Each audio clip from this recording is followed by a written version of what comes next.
afternoon. I am student meteorologist Josh Green here with FSU Weather. We are currently on top of the EOAS building at FSU with a great look at Bill Campbell and the rest of campus behind us. It's a beautiful day here in Tallahassee. We've got a high of 76 that we hit earlier today, and we're currently sitting at 73 degrees. And tonight we'll get down to about 57. And for the rest of the week, we've got great weather coming, except for tomorrow. We'll have to look out for some scattered thunderstorms and showers. But other than that, we've got a lot of beautiful weather coming our way, with lows actually creeping back down into the upper 30s. So winter is definitely coming back one more time to say goodbye right before spring starts and into summer. We've got a great show planned today.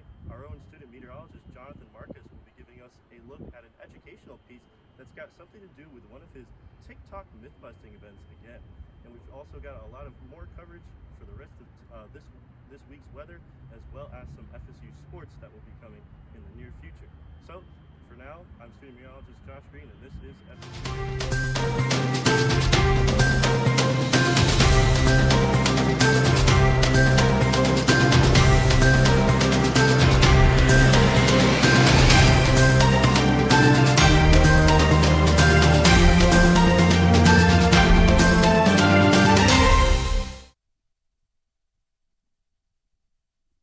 With a digital look at Doak Campbell Stadium from one of our live webcams, you can see the sun is getting ready to set. It's a beautiful day out right now. We've got clear skies. Those partly cloudy conditions have seemed to lagged off since we've gotten into the later hours of the afternoon.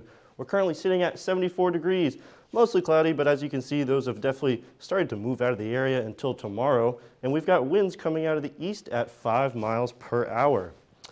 You can see we've got this weak occluded front that was causing all those problems in the southeast with all those tornadoes that we saw at the tail end of last week. For the majority of northern Florida right now and for central Florida, they're under a lot of partly cloudy conditions. You can see these strong thunderstorms out in the Gulf right now. That warm water is definitely churning up some storms that we may see come into our area tomorrow. So that's going to be something that we're going to have to look after. The majority of South Florida is also cloudy right now. You can see they've got some pop-up showers down in southwest Florida and in the Palm Beach areas right now. Up here above Tampa, you can see they've also got some scattered showers, a bit strong. You can see that yellow pops up. But for the majority of the southeast right now, they're being dominated by high pressure, meaning they've got very low dew points and dry air. So they're making the way for a nice early start to their week. They've got cooler conditions as well. A much needed relief after what they had to experience last week with those tornadoes. Currently in Tallahassee, we're sitting at 74 degrees, 72 up in Thomasville, 72 over in Valdosta as well. A bit to the south in Apalachicola, they're sitting at 70 degrees and 74 up in Bainbridge. That high pressure is keeping our temperatures pretty mild right now, and you can see very low dew points, 43 in Tallahassee, very dry air, 43 in Thomasville as well. In these greener areas is that cloud cover that we saw earlier on the satellite. That's making the dew points rise a bit in Perry right now. They're sitting at 55. Over the next 24 hours, we're going to see those scattered storms start to come through the panhandle, especially Tallahassee and into southern Georgia and Alabama, because of all that warm water that's starting to warm up down in the Gulf Coast. That's going to be bringing in some showers for tomorrow, so we'll have to keep an eye on that. But hopefully, after tomorrow, things should start to clear out. In the morning hours tomorrow, we're just going to see those cloudy conditions persist. We're going to be at 63 degrees, but as we get into noon in the afternoon, that's when we're going to see those scattered showers start popping up. We're going to be reaching a high of 83 tomorrow as well. We've got that 30% chance of rain tomorrow with a high of 83, but after that, we're going to see temperatures dip way down. Winter is not yet done, apparently so. 49 degrees will be our low on Wednesday, and as we make our way through the rest of the week into Easter weekend, we're going to see very nice, sunny, dry conditions. And as for now, Jonathan's going to give us a look at our southeast. Yeah, so zooming out across the southeast, we are going to have these warm temperature trends continue. Down in South Florida, we're in the 80s, but notice as we head further north, we start to have a wedge of cooler air inserting itself into Tennessee and northern Alabama, and eventually that colder air is going to push its way southward. As you can see reflected in the dew points, very dry conditions with the exception of about the I-10 corridor southward. You are going to have some more muggy conditions associated with this stationary front that's kind of serving as the boundary between the two air masses. But further up in the southeast, dry air, which is unusual for this time of year as we start to head back into those springtime thunderstorm conditions. Wind flow pattern across the southeast, we do have this clockwise flow associated with a high pressure system, as Josh mentioned, and that is going to bring us that dry, not necessarily rainy conditions, but as you can see on satellite very clearly, we have a stationary boundary draped across the I-10 corridor from Jacksonville all the way down into Houston. Fortunately for us on the land side, most of the rain is going to be on the marine side of things. A few raindrops south of Apalachicola and Panama City on the coast, but for us here on land, we do have this dry air associated with that high pressure, stretching all the way up into the plains. As we zoom in closer for a look at your storm outlook, not today, but tomorrow, a marginal risk that is a level 1 out of 5 severe weather risk, stretching from about the I-65 corridor all the way through Memphis and Little Rock on I-40 and I-30. This is the area that was hit by severe thunderstorms over the weekend, and they are exhausted. Moving further onto day 3, this is another area that has been exhausted by severe weather. Luckily, this threat is not looking as significant as it has been in the past weeks. That's sort of indicative of this pattern flip that we are observing within the large-scale synoptic patterns, but nevertheless, a marginal 1 out of 5 severe risk. And you can sort of see this risk pop up on our stimulated satellite. Notice these showers and storms pop up like popcorn until this cold front with a squall line starts to push its way southeast. Eventually, this line will probably do the same thing that the line over the weekend did, and that is die off before it makes it to us here in Tallahassee. Looking at our temperatures for tonight's forecast, once again, these are below average conditions for this time of year. This is sort of what we like to call dogwood winter, as these temperatures will continue to drop throughout the week. But during the day, temperatures are going to continue to be warm. 80s all the way up the Florida Panhandle into North Florida, the peninsula into the Panhandle, and then 70s and 60s across the rest of the southeast. And then we're going to take a look at more weather future on in the week to get a look at your lifestyle with Josh. Thanks, Jonathan. Yes, we've got a lot going on here in Tallahassee, especially with such beautiful weather coming our way after tomorrow. I'd like to give a quick shout out to our FSU basketball team for making a great run in Indianapolis to the Sweet 16. Great job, guys. Here's some live looks at some cameras here in Tallahassee. The sports complex where the IM sports are played down at St. George Island. It looks partly cloudy, but it looks like it's going to make a beautiful sunset. Same story over in Panama City, and here at the FSU Res on Lake Bradford, it's making out to be a beautiful sunset down there. We've got no airport delays right now because of that beautiful weather that we've been seeing. Very partly cloudy skies, but shouldn't be too much of a problem for the pilots to take off and land over at Tallahassee International. Delays are very unlikely with sunny conditions. For the rest of the southeast, we've got very similar conditions just because of that high pressure that we've been seeing. That trend continues up into Atlanta as well as Dallas, Fort Worth.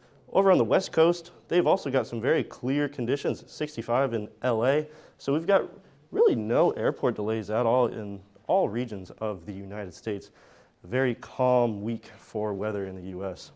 For our dog walking forecast, tomorrow at 7 o'clock in the morning, we're going to have partly cloudy skies. It should make for a very nice walking weather, 60 degrees, 63 as we make our way to the latter portions of the morning at 9 a.m.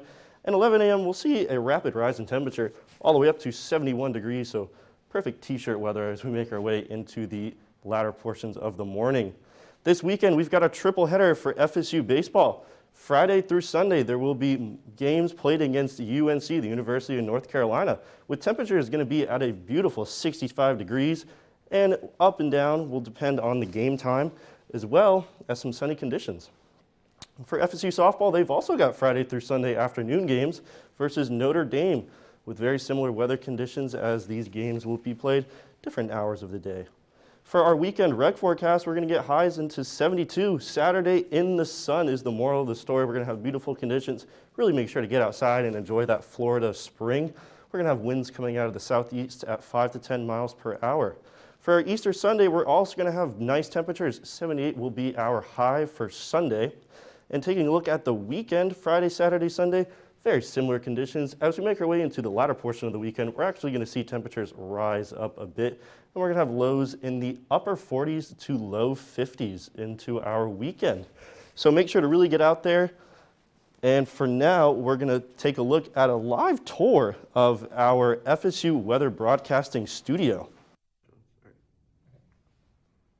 Hi everyone, we wanted to take a moment to sort of show you to what we're working with here in the FSU Weather Studios. So let's go ahead and take a tour.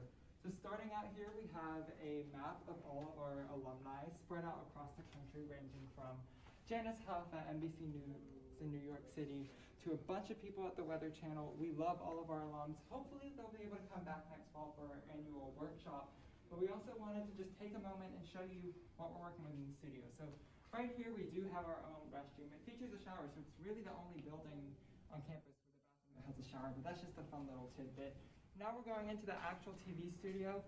Here immediately on the right we have our tech room where we have Ian and Lindsay working on some of the behind the scenes productions for the show today. We have our TriCaster set up with our graphics and our cameras being ready to use later on the show tonight. Also a phone call in case we need to call the broadcasting center or have Dr. Alquist give us a call. Moving on out of the tech room, we have what we like to call the museum over here. And in here, usually on the TV, we'll have clips of our old players, our old forecasters doing their stuff to sort of provide inspiration. We also have some computers to work on video editing, as well as a wall with some weather maps and some of our alumni. Moving on further into the studio, we have just some information about our current team leaders, as well as contact information. Then we have our Hall of Fame, which is where some of our most distinguished graduates, ranging from Tevin Wooten to Stephanie Abrams to Professor Dr. Marshall Shepard. And moving on to our left, we do have the changing room, which is a little bit cluttered at the moment because of COVID regulations, we aren't using it as a changing room. But then here comes the super exciting stuff. Now we are in the studio, the big room where it happens. So immediately to our left, we do have the green screen. This is where all of the magic happens. We are doing a little bit of renovations right now too, so we can enhance our product. And back behind me, we do have the double desk set up. Right now, we're working on a way to figure out a permanent solution for the lack of a wall. We have windows on the back wall, so we have the temporary green screen set up. Then right here is where the graphics are produced, where Lindsay and I and some of our other team leaders meet before the show to make the graphics that you see on your screen during the show. With that, I'm student meteorologist Jonathan Marcus, and this has been the FSU Weather Studio. So now I'm back on that green screen where the magic happens, and as I said earlier, we have this wedge of cooler air throughout the southeastern U.S. where this stationary front is stationed across the I-10 corridor, keeping these warmer temperatures surging up north through the Central Plains. 73 in Minneapolis, that is very, very warm for this time of year. But as you can see with the steep gradient from these 80s in South Dakota to the 40s on the other side of the state, there is definitely a cold front set up across the United States right now. Dew points are very dry across the country with 60s relegated to that I-10 corridor, as I mentioned. Down in Miami, we're at 66. The rest of the country, you're in your 30s and 40s with low points in the Rocky Mountains, 6 degrees for dew point. That is very dry air. Looking across the country, there's that cold front I mentioned spinning off of this low pressure system through the Denver and Wyoming areas. And this system is going to be our weather maker later this week. It's going to drop lower and produce some severe weather in the Arklatex region into the southeast as we head later on into this week. This stationary front, as I said, is producing some showers and storms in the Gulf of Mexico, but not much for land right now.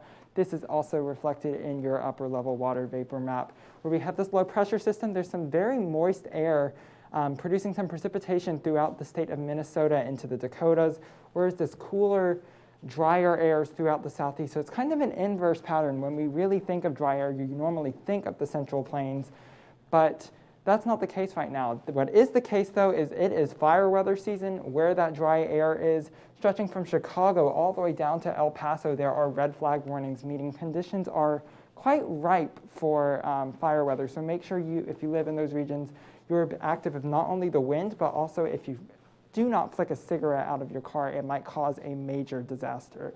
Looking across the southeast, our biggest risk right now is that flooding. Terrible flooding over the weekend in Nashville. It actually killed a few people. So we want to make sure our viewers turn around, don't drown in the event of a flash flood. Zooming into the northeast, though, very clear conditions after this low pressure system skirted off to the northeast. A little bit of lake effect snow possible up in Toronto, but not much happening in the northeast right now. Not much also happening through the Minneapolis and Omaha and Wichita region. So the Central Plains, that is why you have that fire weather warning. It is very dry and it is very hot in that area for this time of year as well. Southeast, this has been the story for the past 6 months or so. There's not really much rain happening, and that's reflected in your drought monitor. Extreme drought conditions stretching from Texas all the way through the Las Vegas and California Valley regions. This is also not good for fire weather. We'll have to keep an eye on this area right now for future red flag warnings. But today's storm outlook, really not much happening except for that I-10 corridor that I keep mentioning. Storm outlook tomorrow, though, that is where you have your marginal 1 out of 5 risk introduced for Arklatex. And then moving on, that squall line is going to push throughout the southeast and continue that marginal risk further on. Temperature-wise, very mild across the country tonight with 70-degree temperatures relegated to South Florida. Your other temperatures are going to be mild across the country. For tomorrow's forecast, you're going to have more of these mild springtime conditions, but that cold front is going to progress further. Will it make it to Tallahassee? Let's go to Josh for more. Thanks, Jonathan. Yes, it very well could, but as for now, we've got clear, warm skies here in Tallahassee. Here's another great look at Doak Campbell Stadium with that sunset coming down. And we are currently sitting at 74 degrees, mostly cloudy skies that have continued to clear out as we've gone into the evening hours, with winds coming out of the east at 5 miles per hour. As Jonathan mentioned, most of the country is not seeing a lot of weather, so we've been seeing a majority of it actually, even though we've only got partly cloudy skies. Down here, a little bit north of Tampa, you can see we've got some scattered showers that are actually popping up right now. That red signifying those are pretty strong, possibly some lightning strikes in that area too, so that's something to watch out for. Other than that, we've just got those cloudy conditions making their way through the panhandle of Florida right now, down into central and eventually South Florida. For our wind directions, we are at 5 miles per hour from the east in Tallahassee right now. Very similar in St. Mark's, and Quincy is at 3 miles per hour right now. Down in Apalachicola, they're getting winds from the southeast at 8 miles per hour, and Valdosta is also seeing similar wind conditions. Very dry dew points is the moral of our story today. You can see this color gradient right here kind of signifies where those clouds are located, and where the clouds are is where the moisture is, so those dew points rise a little bit. 55 down in Perry. Here in Tallahassee, our dew point is 43, and a bit muggier down in Apalachicola as well at 55, but still very manageable, very nice weather to go outside. Currently in Tallahassee, we're sitting at 74 degrees, 76 over in Perry. Up in southern Georgia, Thomasville and Valdosta is sitting at 72, and Apalachicola is also at 70 degrees.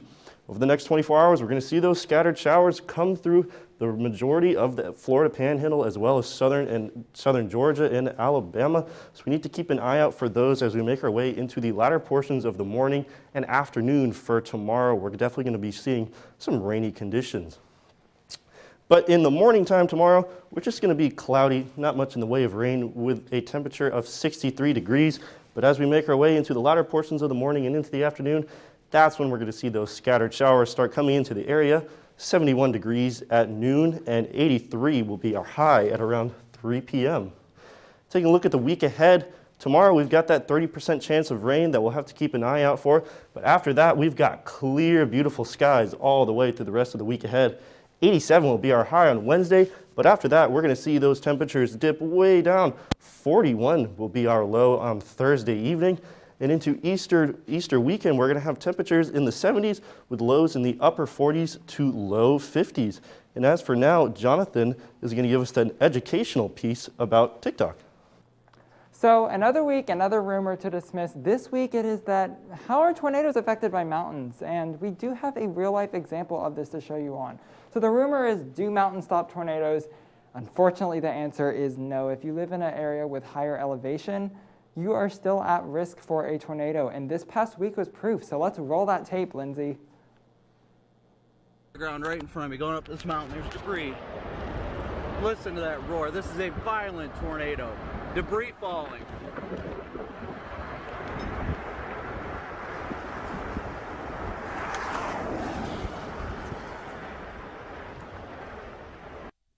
As you can see, that was a large wedge tornado passing through the suburbs of Birmingham, Alabama earlier this week. Rated an EF3, produced this damage to a well-built brick house behind me. And so, as you saw in that video, that tornado was going up and over a mountain. And it's quite possible that the winds on the downside of the mountain actually strengthened the tornado. This neighborhood, as you can see, this house next to it was very much put together, not damaged that badly, whereas this house was just completely gone. It collapsed in on itself with the only remaining area being the basement. So, but the geography of this neighborhood was the tornado moved down the mountain into this neighborhood and then continued to pass through. And this house was unfortunately in the past. Thank goodness the occupants of this house were safe. But unfortunately, as this family found out, your house is not safe if you live on a mountain in the event of a tornado. And that's extremely evident when you look at this tornadoes versus elevation GIS map, where you can see these tracks across the Appalachians pretty much prove that. At first glance, you might think, oh, I might be safe because these white areas where the Rocky Mountains are, there's not very many tornadoes, specifically long track tornadoes in this region. But that's usually because the ingredients that cause tornadoes are more favorable on the east half of the country, where you can see there are multiple long track tornadoes that go across this mountain, even in some states such as West Virginia, where we don't really associate those things from happening. So what have we learned? This can and will happen again. More research is being done on the effects of topography on tornadoes, such as the Vortex SE project based in Huntsville, Alabama. But we once again want to remind our viewers, stay safe in the bottom level of your home in an interior room in the event of a tornado. For here in Florida, though, no tornadoes this week, right, Josh? That's right, Jonathan. Lucky for us, all we've got is beautiful skies, but it's also very important to just keep those information about tornadoes in mind, especially if you live in that southeast area as well as Tornado Alley. You always want to be prepared with your disaster kit. But here in Florida right now, we've got warm temperatures in central and south Florida, 82 down in Miami, 86 as a high over there in Fort Myers. A bit to the north in the Panhandle, we've got 74 in Tallahassee and cooler 71 in Pensacola. We've got cloudy conditions covering a majority of the state right now, just except for that northern portion of the Panhandle over in Pensacola. But for the rest of the state, we've got cloudy, a bit muggier conditions than the rest of the country, with some scattered showers over on the west coast near Tampa, as well as making their way through the majority of South Florida right now. So if you're anywhere in those areas, just keep in mind that you may see some rain on your way back from home and on your way to dinner. For South Florida right now, we're seeing those scattered showers, especially moving their way towards the west coast. Down here a bit to the south of Lake Okeechobee, they've got some strong showers right there, some possible lightning strikes in that area as well. But for the rest of the week in Miami and South Florida, we've got warm temperatures all the way up in the mid to upper 80s, 85 on Tuesday and 85 on Thursday, with a higher chance of precipitation and scattered showers for Thursday, 61% chance, so that's definitely something to keep an eye on. For South Florida, over in Tampa, they're going to have a high of 87 tomorrow. That's pretty scorching for this time of year, with a very low percentage chance of rain for tomorrow and Wednesday. But as we make our way into Thursday, that's like we might have a 35% chance of some scattered thunderstorms in the Tampa area. In Central Florida, in Orlando, a very similar story, although they've got a bit of a higher chance for scattered showers all the way through Tuesday, Wednesday, and Thursday, with a high of 88 on Wednesday. Also very warm. As for now, here are those very strong scattered showers moving their way through Tampa, Spring Hill area, as well as down to the south of Bradenton. Other than that, though, not much in the way of precipitation for Central Florida. Up in northern Florida, the rain has seemed to clear out. We're just seeing a very cloudy sky right now, all the way down from Gainesville up through Jacksonville. Even over in Tallahassee, you can see those clouds are moving out of the area right now. For Jacksonville, they're going to be sitting at 78 degrees tomorrow, with a chance of showers as we make our way through the week. Over in Pensacola, they're going to have clear conditions with highs around the 70s. And in that area, not much in the way of precipitation right now. For tonight's forecast, we're going to have very mild temperatures ranging in the low 70s to upper 60s for the majority of the state. And for tomorrow, we're going to be very hot. Over in Fort Myers, they're going to be getting to 89 degrees. Definitely something to keep watch for. But for right now, Jonathan's going to go a little bit more locally.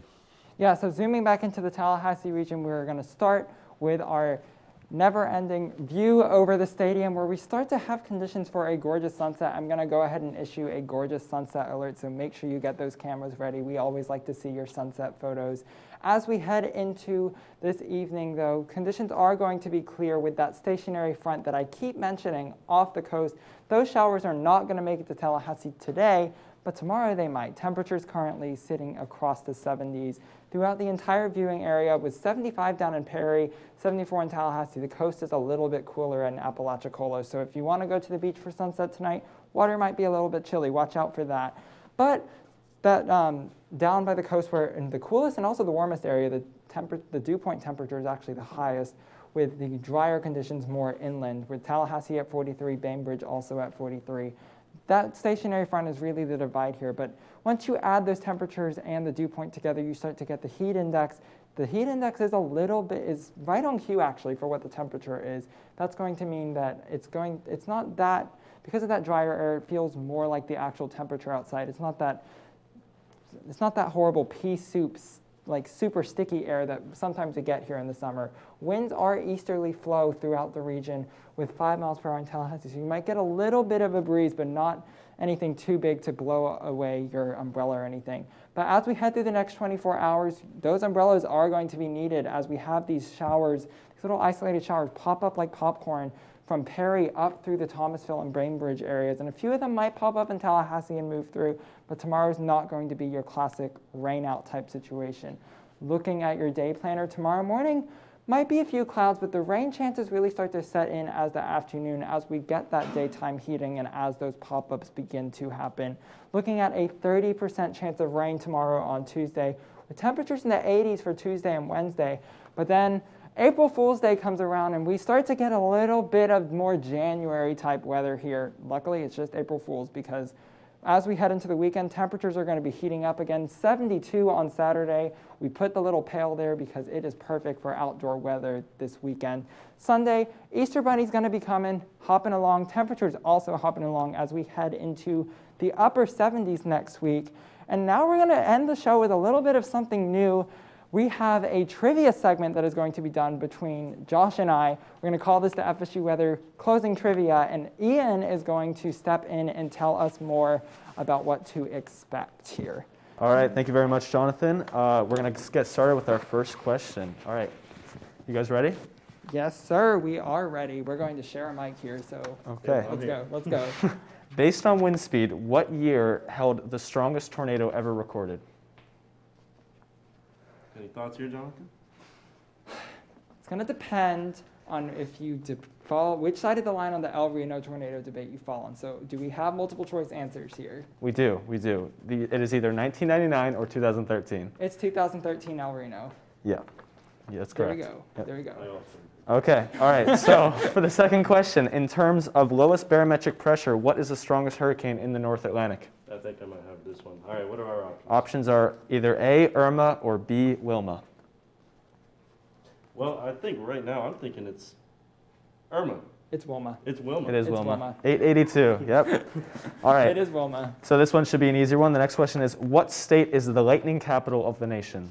Oh, I know this. Florida. It is I either, don't need Florida or Mississippi. Yes, it is Florida. All right. And one more question. What type of storm mode typically produces the most tornadoes? Is it A, a supercell, or B, a squall line? Well, I'll leave this to the tornado expert. It's going to be a supercell, although you have to be careful. Squall lines can produce some tornadoes, but typically the long tracks, as we saw this week, are produced by supercells. That is right. We have one more bonus question. Who is your favorite Monday tech person? Oh, I think we both know this I think answer. the only answer is Lindsay Parmet. Lindsay Parmet. Okay. That's the only answer. All right. Great job, guys. Yeah. So as we head into the closing of the show, we're going to go ahead and talk about our social media channels. We always like to get our submissions. Follow us on Twitter, twitter.com/FSU Weather. You can also give us a like on Facebook at the same hashtag FSU Weather.